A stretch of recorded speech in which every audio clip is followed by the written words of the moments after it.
Hey guys, what's going on? So yes, today again we are going to be talking about the My Hero Academia chapter 3, 14 chapter spoilers. And if you're new, make sure to like and subscribe and tell me what you guys think about the My Hero chapter spoiler videos. Do you like them? I've been doing them consistently for 4 weeks now, maybe even longer. I think this might be the 5th one, but if you guys are liking it, let me know and make sure to check out some of my other content. I am going to be posting different anime videos throughout the week, so we're going to have 2 Eternal You video and we're also going to have the Greatest Swordsman and anime video, so make sure to turn on post notifications for those. And one more thing I would like to say before getting the video started: thank you to the 3 Patreon supporters I have, which is the Doc, Jason, and Devin. And thank you, Jason, for becoming a new Patreon supporter. If you guys want to become a Patreon supporter and help out the channel, you can do that down in the description below. And all those who do support by either Patreon or subscribing or liking or just sharing the video, you guys are all appreciated. Thank you all so much. But now on to the chapter. So the title of the chapter is The Lovely Lady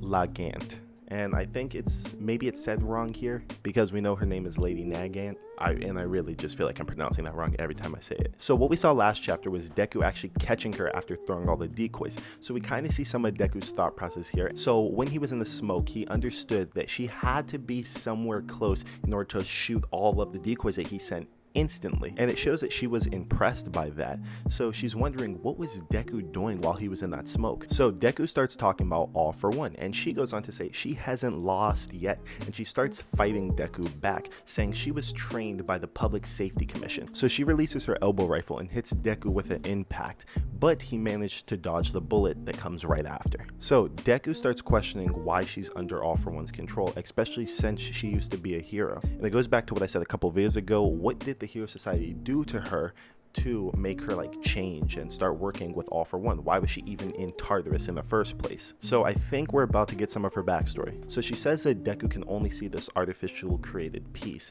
and that people painted with this color can never see the full picture. So Deku is confused about what he's saying, but his body starts to feel the tolls of combining multiple quirks at once. And what I think she means about the whole artificial piece thing is like there's something going on behind the scenes where it's like the government or the Hero Society is actually kind of corrupt in a way, but she was working with them and she got to a high rank, so she was able to see through that. Think of it kind of like the world government from One Piece. Yeah, on the front end it looks like everything's all fine and dandy, but behind the scenes a lot of people are suffering because of it.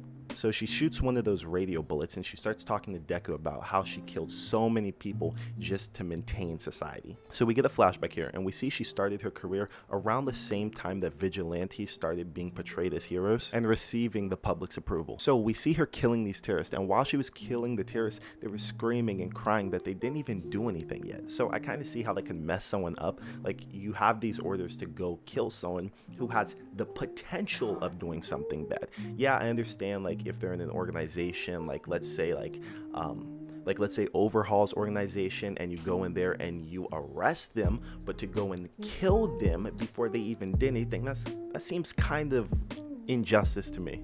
So while she's killing them, they're just telling her, we're just following orders while she's killing them. And at the same time, she's telling them, well, I'm just also obeying orders, and that everything she's doing is for the greater good. So the point that made her break is when she was on the streets and a bunch of kids came up to her claiming to be her fans, and they were fanning out for her and they wanted a handshake from her. And when she went to extend her hand to talk to the children, I guess she looked them in the eyes or something, and all she could see was the blood of all the people that she killed, innocent or not.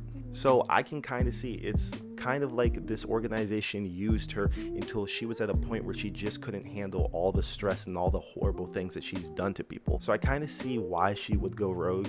So when she returned to the Public Hero Safety Commission, she got another order immediately to go kill more people, even though she was extremely tired. So she started questioning the orders, and the chairman of the Public Hero Safety Division told her, I'm pretty sure you know what happens here if you quit. And I think what he meant by that is that they were gonna go kill her. And then we get it.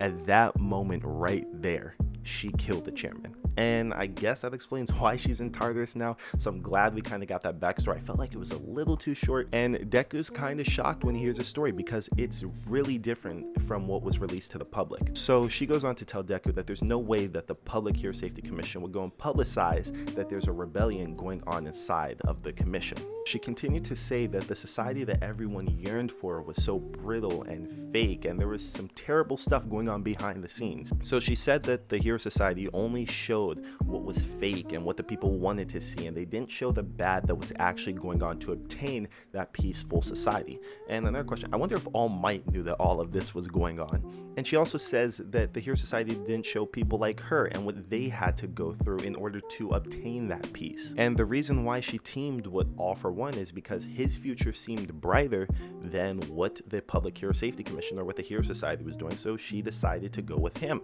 So Deku goes on to say he didn't know any of that, and the world is starting to look a little gray to him. So maybe we might see Deku trying to do the whole thing. It seems like My Hero can take this turn where like Deku becomes like, oh, well, he doesn't trust the Hero Society anymore, but he also doesn't trust the villains, so he's gonna be like a vigilante and go out on his own and try to make peace for himself. Maybe we might see Deku working with previous villains, like I've said before, like Stain and Overhaul, to make a better society. Just like Stain said, take out the fake heroes. So like I said, Deku goes on to say that he sees the world as gray and it's not just black and white, and that they have to reach their hands out to help those people who are victims of society. So Lady Nagant argued that Deku is just another result of the fake education. So I guess at this time they were still fighting. So Lady Nagant realized that Deku could predict her movements, and he started to get the upper hand. So she kind of uses Overhaul as a hostage here, and she aims her rifle at Overhaul to break Deku's focus. So Deku was really surprised by this and called out his name, Chisaki, and then boom, end of chapter. So one thing about this chapter and the thing of My Hero that I'm actually taking like a really strong liking for is the backstories they're having with the Public Hero Safety Commission and the stuff we're finding out about that, because we know a little bit about it with Hawks, how he was recruited to it. Now we're getting Lady Nagant, who also was a part of that same organization, and a lot is coming to light. I'm really starting to like her character. I hope that she does start working with Deku, and Deku gets his own like little vigilante gang of like heroes and villains to work with, because I think that would make for a really interesting story. But you guys should let me know what you guys think about it, and did you like this chapter? Are you liking the videos? I want to know you guys' thoughts, so put them in the comments down below, and make sure to like and subscribe this video if you did make it this far and if you did enjoy. But with all that being said, I'll see you guys next week. I hope you have a good day or night wherever you are in the world, and peace.